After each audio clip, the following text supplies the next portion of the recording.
বেশ কয়েকটা দিন হয়ে গেল আমার এই শর্টস দিতে একটু বেশ গন্ডগোলই হচ্ছে বলা যেতে পারে। আজকেরটা কালকেরটা পরশু, কয়েকটা দিনে বেশ পুরনো। কবেকার বলো তো? এটা শিবরাত্রির আগের দিনের ভ্লগ এটা। সকাল থেকে উঠে থেকেই এখন তো বেশ কাজের প্রেশার, তাই কাজটা কন্টিনিউ করছিলাম। আমি মাঝখানে খাবার নিয়ে এলাম, রাইকে স্নান করিয়ে দিয়েছি, ওকে একটুখানি ফল কেটে দিলাম, ফল খাচ্ছে। ওর বেদানাটাও এরকমভাবেই খায়, খেতে পছন্দ করে। বীজটা কোনো আলাদা একটা বাটিতেও ফেলে দেয়, আর বাকিটাও খেয়ে নেয়। শিখে গেছে মেয়েটা খেতে।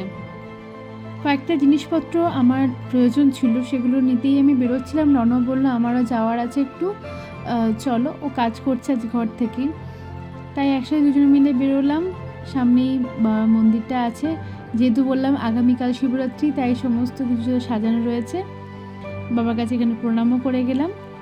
এরপরে আবার যাচ্ছি ওদিকটাতে। রনও দাঁড়িয়েছে একটা হেলমেট কিনবে বলে, ওর হেলমেটটা রিসেন্টলি চুরি হয়ে গেছে, তাই ও দাঁড়িয়েছে হেলমেটটা নিতে। আর আমি মন্দিরটার দিকে এখানে এসে একটুখানি প্রণাম করে গেলাম। বেশ সুন্দর করে সাজিয়েছে, একটু অ্যারেঞ্জমেন্ট করেছে, অনেকজন আসবেন জল ঢালতে। হেলমেট নেওয়া আমার সমস্ত কাজ সেরে আমরা এখন একটু বসেছি চায়ের দোকানে, চা খাবো, সাথে একটু সিঙ্গাড়াও। আর ওর কাজ তো এখনও চলছে, কমপ্লিট করতে পারেনি।